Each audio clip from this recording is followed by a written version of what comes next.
Hey there, podcast listeners. Exciting news. My new audiobook, The Short Book Formula, A Financial Professional's Guide to Writing a Book in 6 Weeks to Attract Ideal Clients, is out now. And the best part, for a limited time, we're offering this audiobook to you for free. Hurry over to www.theshortbookformula.com and claim your copy now. And now, on to our show.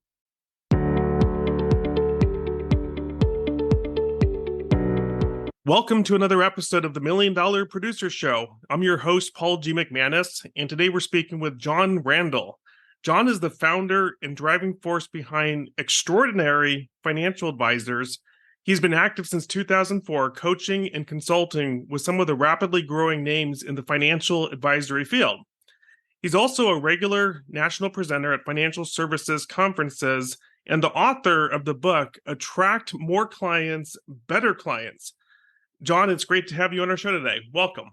Hey, thank you, Paul. It's great to be here. Looking forward to this. So just to kick things off, tell us a little bit about your background and how you became to do what you do today. So I really started as a financial advisor. I had no intentions of doing coaching consulting for others. And so I started in the late 90s. My wife's from New York. I got started as an advisor there, got a wonderful jump start to the business, a lot of great leaders, a lot of great teachers. My wife's brother was on a baseball scholarship in North Carolina, where we live now. So when I moved, I started over in my practice. But when I moved, I had all these advisors in North Carolina come to me and they said, "Hey, John, would you show me what all those big producers in New York are doing, that they write so much business?" So I showed them. Now, I knew what worked to acquire clients. I'd done the business for 5 years, and I applied what I knew worked and avoided what I did not work. So in about a year and a half, I rebuilt what it took me 5 years to build in New York. And a different set of advisors came to me and said, "Whoa, how did you grow so fast? How do you acquire clients? Would you show me?" Yeah. And it spawned this consulting that I do. So it was really just showing other people best practices. And I tell you, I fell in love with it. I grew a really great practice, really great team over the years, but I just gravitated to helping other advisors, and it became more and more of what I do. I got out of the last bit of my practice just so I can help advisors here about 7 years ago, and I'm just loving it. So helping advisors grow is really what I do. I love helping them get wins quickly, and I'm just super passionate about it. We love helping more people. Yeah, fantastic. And we met recently on a Zoom call with, correct me if I'm wrong, but it was with your mastermind group, which was the $5 million plus. Yes. I'm guessing that's on the higher end of all the clients that you work with, or tell us a little bit about just the different groups that you work with, and from the most successful to the moderately successful to the, I don't want to say less successful, but to the people just starting to work with you. Yeah, we've got programs for people just doing a couple 100,000 in revenue, all the way up to people doing close to 9 figures in revenue. We work with everyone in between. So I think our average producer now is probably about 3.5, 4 million if you add it all up. But there's a lot of folks that are, right around that million mark that are saying, "Hey, we've grown this. I want to go to the next level. I want to double. Maybe I've hit a glass ceiling, or I'm not growing as fast as I used to." That's a lot of people we work with. It's fun working with the really large ones. They've gone so much further. We extract some best practices for them and pass them on. But we segment the groups of people we help with by production, because someone doing $500,000, it's a totally different game compared to someone doing 5 million. So we just work on different things, like some different programs for those folks. And we've got some easy entry points where it's very low cost for some smaller businesses. And then we do have some really in-depth relationships for some larger businesses where we're coaching all the advisors on their team. Everyone in between, but it's a lot of people come to us that are doing like around $1 million, trying to double, trying to quadruple. That's pretty typical. Yeah. I think for a lot of people, getting up to $1 million is the first big hurdle that they face. Yeah. What do you see from going from 1 million to maybe 5 million? What are those hurdles? Again, most people, they come into it, it's marketing, it's grit, it's sales. Yes. That gets them to that million. But how do you help them, or what do you see those patterns are when it comes to getting them from that first million up to that multi-million-dollar level? The main difference is they're going to need other people on their team to get them to that level, right? You're right. It's grit and grind to get to 1 million. And it's usually the owner or the founder is doing it themselves. They put this thing on their back, they grow it themselves, but they hit a glass ceiling in what they can do personally. We find about 1 million, 1.5 million is a sound barrier for a lot. There's some outliers that work with either really high net worth clients who can do a few million on their own, but to get to 5, you've got to have other financial advisors on the team who are working with clients. So the difference is, how do I let go? How do I help other people on my team work with clients, do more with clients? How do they take the firm's ways and execute this? And that's why I say it's a very different game, because it's not the main person executing. At 5 million, the owner founder, they're doing the least amount of work with clients. There's going to be many other advisors at that stage are doing more of the work with clients. Then it becomes about, how do we lead them? How do we give them resources from the firm? How do we organize the information of the way the firm does things so that the advisors have it and they could do it consistently? It's a big difference. And it's hard because, no one ever taught us a lot of that stuff, right? We learned how to be an advisor and we learned how to grit and grind. No one ever taught us leadership skills. No one ever taught us how to organize our information so the advisors can understand it and execute it. So it's just different, I would say. It's not harder. It's just a different game as you grow these different leaps from 1 million to 5, 5 to 10, 10 to 100. It's just a different game at each level. Yeah. It seems that for a lot of people, to your point, they come in, they're good at sales, they're good at marketing, they're good at giving advice, and it's a completely different skill set that requires them to grow. How many people are successful in that? And I don't know the numbers, but it seems like it's just a completely different barrier. If you want to, it requires a completely different skill set than what the person made them successful in the first place. There's a executive coach, Marshall Goldsmith, who I don't know if you're familiar with, but love Marshall Goldsmith. He wrote a famous book, What Got You Here Won't Get You Here. Yes. I don't know if you could walk us through some sort of case study or some more concrete examples. There you go. I see it right there. And for our listening audience, John is holding up the book. In as much detail as you can, and if you have a case study or something along those lines, take us through that journey from 1 million to 5 million. I'm at the top of my game, and suddenly it's like I don't have the skills necessary to get to where I want to go. That must be both frustrating and challenging for some people. But also, I think I would imagine for the people that go through the process and actually work their way through it, I'm sure it's profoundly exhilarating. It is. And we're spoiled because we work with people that are they're getting it, they're growing just because we know it works. We've helped so many practices through it. So people we work with are growing by over 30% a year on average. So they're cranking. Most people get stuck though. Most people never really get out of 1.5 million. They just grow, they get stuck there and they never graduate. I'd say that's a lot of our industry. But really in that journey, we frame everything. We've got a model around growth that really has 3 levels. If you think about building a 2-story house or a 2-story building, you got to start with the foundation, right? You can't build the second floor first. So the foundation is we call client optimization. So it's doing more with clients. And so there's a lot of business to be captured with the clients of financial advisor practices. There's ways that we can service these people that will keep them around and make them so happy that they want to refer other people. So we look at that is so critical, the foundation. The stronger the foundation, the more floors we can build, the bigger house, the bigger building we can build. So we start there. And so a lot of practices can grow really quickly with what's just sitting around. And so for someone that's doing it all themselves, they're doing most of the work with clients. It's them doing it. I think between like 1 million and 3 million, it's a combo of them doing it and them starting to get other people on their team to do it too. And if we can frame it around simple things, let's help clients do this, let's help clients do that, it helps the growth. Because a lot of times the founders, like the rainmaker, they're the ones bringing in the business and they need other advisors to do the servicing work. That's the most time consuming thing that exists. So if you're not having them learn 100 parts of this business or having to go out and get clients, you may have, for listening when you started, it's really hard. It's easy for them that they just have to service and help people with a small number of things. Mm-hmm. So it makes it a little bit easier for them to say, okay, I can get my advisors up and running, just working on the foundation. We're going to be super awesome at helping people with more stuff.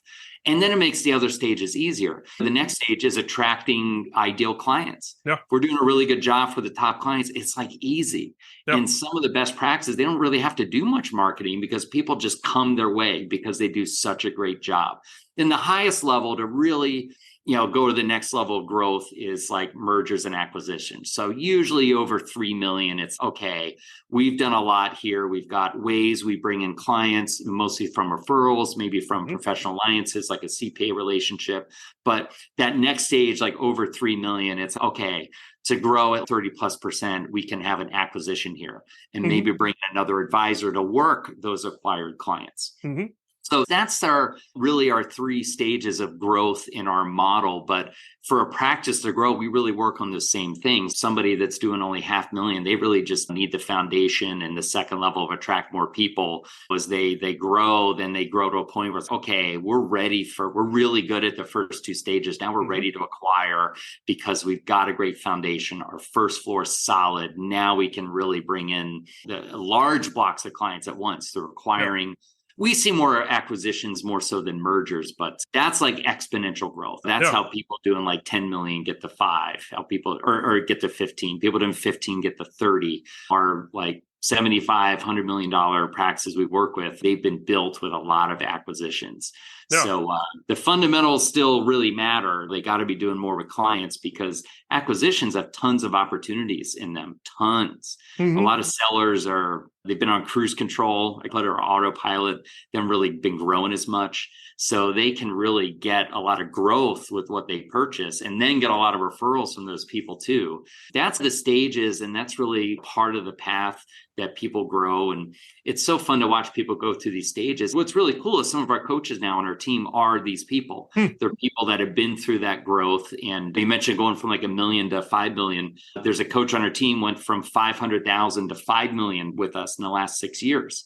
And now the owner, or the founder, I should say, has his son taking over as the main owner. And so now he's got some time. So he does a couple of days a week, does some consulting with us. And he's really impactful because he went through the journey a lot more recent than I did. Sure. I know it, but coaches like that can be really helpful for others. But we've just aligned everything to these 3 simple stages in our model, and it really helps practices grow much quicker, but also keep it simpler along the way.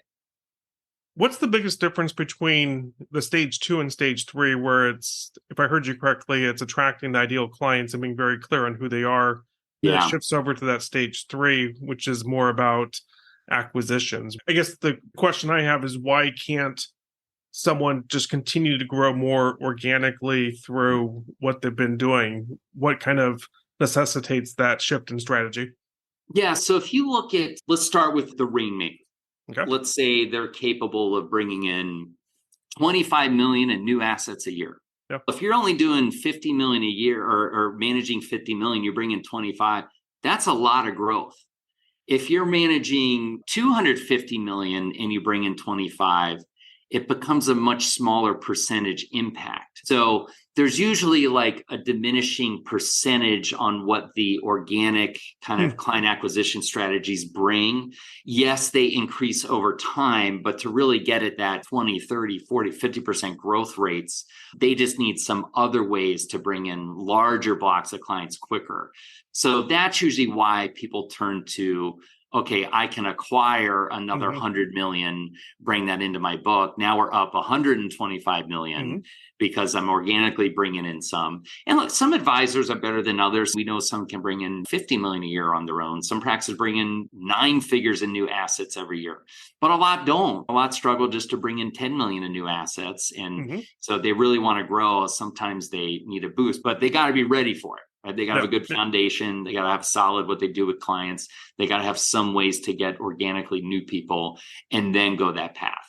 So I know it's sexy and fun. Everyone wants to go to Yeah. the fun part first, right? Oh, let's just do Right. acquisitions. That'll solve all my problems. And I tell you, it won't. It makes your problems way worse. So Yeah. if your foundation is strong and you start building floors on it, the whole thing's going to crumble quick. But same with acquiring clients. A lot of advisors think, hey, if I just acquire new people, they'll solve all my problems. And yes, new clients, new assets do help us grow, but we've got to be really good at what we do with clients. We really got to help them. We got to have ways to keep them around and to make them so happy that they want to tell other people about it. So it all lines up, but it is interesting though, and just what can be done with clients, what can be done to attract people organically. It just, when you get really big, it just becomes a smaller percentage, and acquisitions becomes more of the game at that point. Very interesting. I want to shift gears slightly. Now, you're involved in a new initiative along with John Cutton and several other individuals that are the founding members, called the Financial Advisor Success Syndicate. What is the Financial Advisor Success Syndicate, and what is your role in it? Yeah, so it's really a group of just great people in the industry that are giving away value to advisors. It's a really cool forum. There really isn't anything out there like it. All of us in the forum, we all get asked questions all the time. That, like, John Cutton is near and dear to me because John was my training manager when I started in New York. Okay. So I've known him my whole career, and it's been fun working with him and seeing him grow. An awesome practice. We love working with him and his team. They're rocking.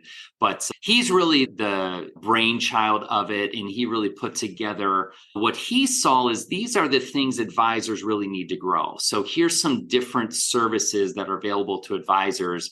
Let's get them together in FAS, and let's give away a lot of advice to people. So Cutton will tell you, yes, people come to him every day saying, hey, how should I do this? How should I do that? We all do.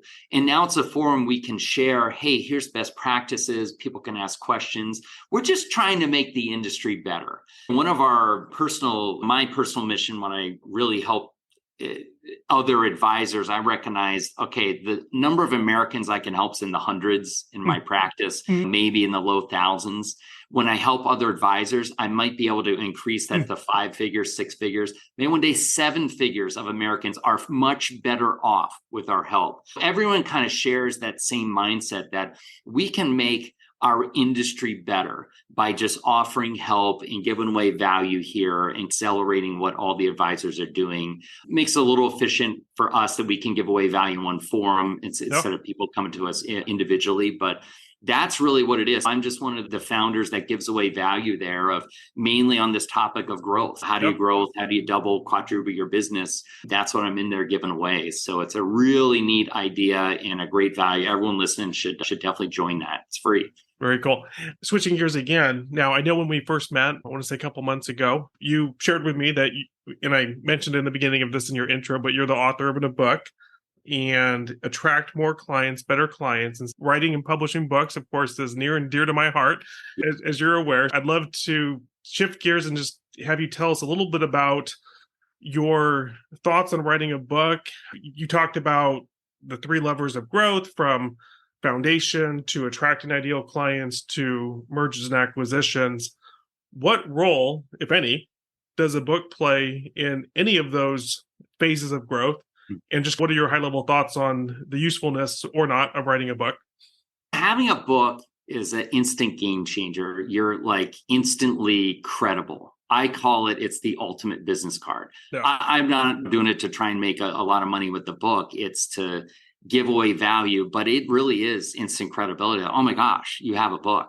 I published it back in 2010. So it's been a long time. Thankfully, all the stuff in there is still very relevant today.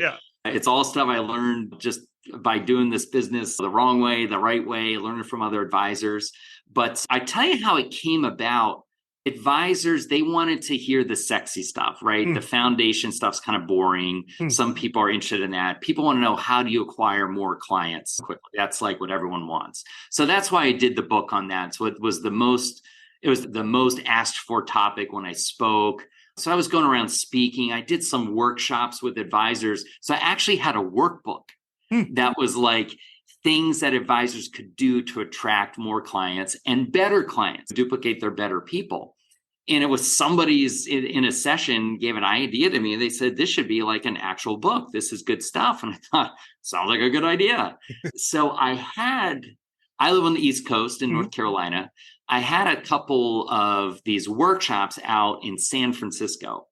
So on those long, they're like 5-hour plane flights from me here going across country. In one of those, like flying over and flying back, I just put some like stories around the concepts. And then thankfully I got connected with a ghostwriter who back then we didn't have the technology to put together a book quickly. I had to go to somebody who was like proficient in writing a book because I certainly was not.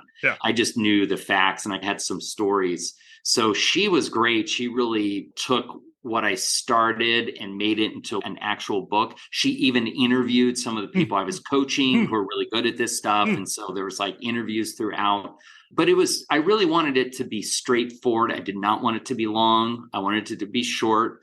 And at the end of every chapter, there's quick bullet points of here's what to go implement and do. So you could read the book in like minutes and get all the takeaways, which if I can get the cliff notes of what's the learning, what can I implement? You can totally do that with this thing, but it's a game changer, man. I highly recommend for anyone out there, you should definitely have a book. It's a game changer for practices. What's also neat is if you are really going to grow, and you're going to have other advisors on your team, it's pretty credible that, okay, you're the founder, you wrote this book, you must be a qualified person if you published a book. But it's neat that it gets you out of you have to be advisor. Other advisors on the team can be the main person. Clients can get something from the book, they get something from the advisors. But in a way, it's interesting. It gets you out of having to do it all. It's okay, it's in a book now, so I don't need this person directly. Someone on their team can give me just as much value. It's an interesting transition. So these people looking to really move up market and really grow, it is such a game changer. I highly recommend it for everyone. It's so helpful in our coaching business, but I think for financial advisors out there should totally have a book. Because think about how many advisors have a book. There's not many. And the ones that do, it's instant differentiation. I'd love to dig a little bit deeper there into what you're saying. To your point, there's two potential ways to think about it. One is more that smaller advisor who's out using the book to market themselves. But then the other one is what you were talking more about. I just want to underscore that is that if you're an advisor with a bigger firm, maybe you have multiple advisors that you're training, and perhaps you're trying to get yourself out of or do less of the advising yourself, and you're building up your team, but you also want to have that consistency of messaging, philosophy. And I think to your point, arguably, you want people to still, retail clients to still feel that they have that they know who you are, right? You may not be in the room. You may never meet the person, but you still want them to feel comfortable and excited that they're working with your firm. I know that you said a lot about this, but is there anything you would add to that? Because I think that's really one of those things that I don't know I've heard a lot of advisors talk about that's a game changer, especially when it comes to growing your practice. Myself, for example, I just brought on 2 new employees. Guess what the first thing I did was? Here's book number 1 and here's book number 2. Get yourself up to speed because it captures everything that I stand for, the message that we have, and it can be done so succinctly versus, taking months and years to, have the person by osmosis gather all this information and absorb all these things. Just day one, here you go. Yeah, I was going to say too, it's nice to have someone like you that knows the formula, right? I didn't know what I was doing 15 years ago when I started putting this together. And I just knew that when I read books, if it's like a marathon read, I'm going to struggle to get through it. If it's shorter and there's like quick summary, here's the bullet points. Hey, I'm in. I'll rip right through it. It's so helpful to have that. But look at like John Cutton, who we talked about. Legend in our industry, Barron's Top 100, Barron's Hall of Fame, one of the best. This firm name is Cutton Wealth. Like clients don't work with John Cutton. He hadn't sat in front of a client, I think it's 13 years now. So no one gets him. But now he's got a book, right? You helped him with his book. Now he's got something that's, this is what this person's about. He's even coupling it with some things for clients like podcasts and videos and things like that, which is really quite interesting. So the whole surround sound about that, it makes the person more real, it makes the firm, I think, more meaningful. But I use that term game changer. I've just seen it and not many people have it, but those that do, it just going back to the word differentiation. It makes them different. It's so much more credible. It really does work, but it's so worth it to work with somebody that knows what they're doing. Not someone like you, Paul, with this is the road, this is exactly how to write a book, and you can put it together for them pretty quickly. Just in wrapping up a little bit, I want to ask a couple more questions. Extraordinary Financial Advisors. How did you come up with that name? So we find most financial advisors are ordinary. Ooh. Right? We don't get a good reputation in our industry. We get a kind of a bad rap. Most advisors are thought of as they don't work very hard, they make lots of money. And unfortunately, that's true. We're really here to work with the ones that want to be extraordinary. They want to be set. They want to stand out from the crowd. They really want to be the stars. Those are the people that they don't have to be there today. They just desire to be there to make a difference in the world, to help people. That's the ones that we love working with. So we call them extraordinary. And that's really what led to the name xfa.coach, which is our website, is what people call our business to, XFA or xfa.coach. And it's really neat just to align what we do with our firm name and really helping advisors be extraordinary for their clients and their prospects, people they come across. No. And you may have already mentioned this, but just in terms of someone listening to this podcast, what are the most common reasons that people reach out to you and are looking for help? They want to grow, right? And we've got some easy steps for advisors that want to grow and go to the next level. We have a free custom growth guide that can be yours. All you got to do is email me. It's John, Jon, no H, John, Jon at xfa.coach. You can also email our team at xfa.coach. But really what this will do, this will set your path to success. It'll help identify what are the opportunities in your practice to grow. So this guide will get you there. Whether you work with us or not, we're willing to give that to you because we believe you can do so much more for your clients. We believe that you can grow by doing more for your clients and going through the stages we talked about of the foundation, client optimization, then attracting more clients, ideal clients, then getting to that level that you're acquiring other practices. It's really a simple step. Go to our website, check us out. But anyone listening, you could personally email me. I'd be happy to email you back, and we'll get you your own personal growth guide to be your first step to doubling, tripling, quadruple your business. Very cool. Is there any question that I haven't asked you that you think would be relevant to this conversation? No, you're pretty good, man. You did a great job here, Paul. I love what you do. It's really cool to be on here. And I love this whole concept of really great producers, right? The $1 Million Producer Show is really cool. So I know some of you listening want to get there to million, which everyone is capable of. That's one of the things we talk about as an individual producer should get to million. I know there's multi-million-dollar producers listening to, and just, it's a cool journey. The game changes, which is really fun, but definitely get a book out there. Everyone listening, hopefully many of you did. And yeah, it's just an honor to be on here. And hopefully someone had one little takeaway from this and they get a little bit better, and we can help anyone grow. We're here to do it. Thank you so much for your time today. I really appreciate it.